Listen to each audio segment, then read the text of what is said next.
তোমার রহমতের সামনে আমার গুনার তো কোনো অস্তিত্ব নাই মওলা।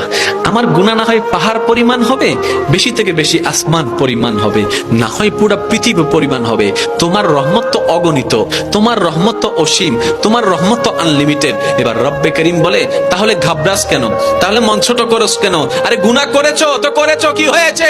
একবার তো তওবার মাধ্যমে আমি রবের দরবারে ফিরে আই, মওলা ফিরে আসতে পারবো তো? দরজা কি খোলা আছে?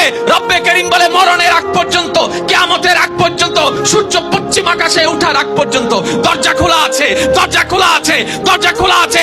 এবার বান্দা বলে, মাওলা 24টা ঘন্টার কোন টাইমে আসলে সেই দরজা খোলা পাবো? রব্বে করিম বলে, আরে ব্যাংকের দরজা খোলা থাকে নির্দিষ্ট সময়ে, অফিস আদালতের দরজা খোলা থাকে নির্দিষ্ট সময়ে, এমনকি ঘরের দরজাও খোলা থাকে নির্দিষ্ট সময়ে, এর বাইরে যাই না। কিন্তু তোর রবের দরবার এমন একটা দরবার, 24টা ঘন্টার যেই কোনো মুহূর্তে তুই আসবি, তোর রবের দরবার তোর জন্য খোলা থাকবে। সুবহানাল্লাহ।